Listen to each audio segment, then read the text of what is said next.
ಬಿಸಿಲು ಮಳೆಗೆ ನಿಮ್ಮನೆ ಮೇನ್ ಡೋರ್ ವಿಂಡೋಸ್ ಎಲ್ಲ ಹಾಳಾಗ್ತಿದ್ಯಾ? ಅದಕ್ಕೆಲ್ಲ ಒಂದು ಒಳ್ಳೆ ಸೊಲ್ಯೂಷನ್ ಅಂದ್ರೆ PVC ಸ್ಕ್ರೀನ್. ಅದಕ್ಕೆ ನಾನು ಆನ್ಲೈನ್ ಅಲ್ಲಿ ಅವ್ರ ಕಾಂಟ್ಯಾಕ್ಟ್ ನಂಬರ್ ನ ತಗೊಂಡು ನಮ್ಮ ಮನೆಗೂ ಕರ್ಸಿದ್ದೆ. ಇವರು ಆಲ್ ಓವರ್ ಬ್ಯಾಂಗ್ಳೂರ್ ಎಲ್ ಬೇಕಾದ್ರೂ ಬರ್ತಾರೆ ಅಂಡ್ ನಿಮ್ಗೆ ಯಾವ ಕಲರ್ ಬೇಕು ಅದೇ ತರ ಸ್ಕ್ರೀನ್ ನ ಕೂಡ ನಿಮ್ಗೆ ಫಿಕ್ಸ್ ಮಾಡ್ಕೊಡ್ತಾರೆ. ಇವ್ರ ಹತ್ರ ತುಂಬಾನೇ ಕಲರ್ಸ್ ಆಪ್ಷನ್ಸ್ ಅವೈಲಬಲ್ ಇದೆ. ತುಂಬಾನೇ ರೀಸನಬಲ್ ಪ್ರೈಸ್ ಅಲ್ಲಿ ಪರ್ ಸ್ಕ್ವೇರ್ ಫೀಟ್ ಲೆಕ್ಕದಲ್ಲಿ ಇವ್ರು ಚಾರ್ಜ್ ಮಾಡ್ತಾರೆ. ನೀವು ಇವ್ರಿಗೆ ಕಾಲ್ ಮಾಡಿದಾಗ ನಿಮ್ಗೆ ಯಾವ ತರ ಬೇಕು, ಲೆಂತ್ ವಿಡ್ತ್ ಎಲ್ಲ ಇವ್ರಿಗೆ ಇನ್ಫಾರ್ಮ್ ಮಾಡಿದ್ರೆ ಸಾಕು, ನಿಮ್ ಮನೆ ಹತ್ರನೇ ಬಂದು ಯಾವ ಸೈಜ್ ಬೇಕೋ ಆ ಸೈಜ್ಗೆ ಕಟ್ ಮಾಡಿ ನಿಮ್ಗೆ ಫಿಕ್ಸ್ ಮಾಡ್ಕೊಡ್ತಾರೆ.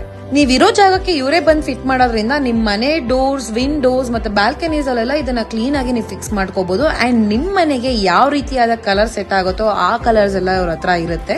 ಸೊ ನಿಮ್ಗೆ ಇಷ್ಟ ಆಗುವಂತ ಕಲರ್ ನ ನೀವು ಸೆಲೆಕ್ಟ್ ಮಾಡ್ಕೊಳ್ಬಹುದು. ಅಂಡ್ ಇವ್ರು ತಂದಿರೋ ಸ್ಕ್ರೀನ್ ಗಳೆಲ್ಲ ತುಂಬಾನೇ ಚೆನ್ನಾಗಿರೋ ಕ್ವಾಲಿಟಿ ಆಗಿತ್ತು. ಅಂಡ್ ಇದನ್ನ ನೀವು ಒಂದ್ಸತಿ ಫಿಕ್ಸ್ ಮಾಡಿದ್ಮೇಲೆ 6 to 7 years ಬಾಳ್ಕೆ ಕೂಡ ಬರುತ್ತೆ. ಅಂಡ್ ಇದನ್ನ ನೀವು ಮನೆಗಳಿಗೆ ಮಾತ್ರ ಅಲ್ಲ, ಈ ತರ PVC ಸ್ಕ್ರೀನ್ ನ ನೀವು ರೆಸ್ಟೋರೆಂಟ್ಸ್ ಗೆ, ಔಟ್ಡೋರ್ ಕೆಫೆಗೆ, ಗಾರ್ಡನ್ ಏರಿಯಾದಲ್ಲೆಲ್ಲ ಫಿಕ್ಸ್ ಮಾಡ್ಕೊಳ್ಬಹುದು. ಸೊ ಇನ್ಯಾಕ್ ವೇಟ್ ಮಾಡ್ತಿದ್ದೀರಾ? ಈ ತರ ಬಿಸಿಲು ಮಳೆಯಿಂದ ಹಾಗೂ ಎಲ್ಲಾ ಪ್ರಾಬ್ಲಮ್ಸ್ಗೂ ಸೇಫ್ ಆಗಿ ಇವಾಗಲೇ ಈ PVC ಸ್ಕ್ರೀನ್ ನ ಹಾಕ್ಸ್ಕೊಳ್ಳಿ. ಇವ್ನ ನೀವು ಕಾಂಟ್ಯಾಕ್ಟ್ ಮಾಡ್ಬೇಕಂದ್ರೆ ಇಲ್ಲಿ ಡಿಸ್ಪ್ಲೇ ಆಗ್ತಿರೋ ಕಾಂಟ್ಯಾಕ್ಟ್ ನಂಬರ್ ಗೆ ಕಾಲ್ ಮಾಡಿ ನಿಮ್ಗೆ ಯಾವ ರೀತಿಯಾದ ಸ್ಕ್ರೀನ್ ಬೇಕು ಅಂತ ಹೇಳಿದ್ರೆ ಅವರೇ ನಿಮ್ ಲೊಕೇಶನ್ ಗೆ ಬಂದು ಎಲ್ಲ ಫಿಕ್ಸ್ ಮಾಡ್ಕೊಡ್ತಾರೆ. Thank you.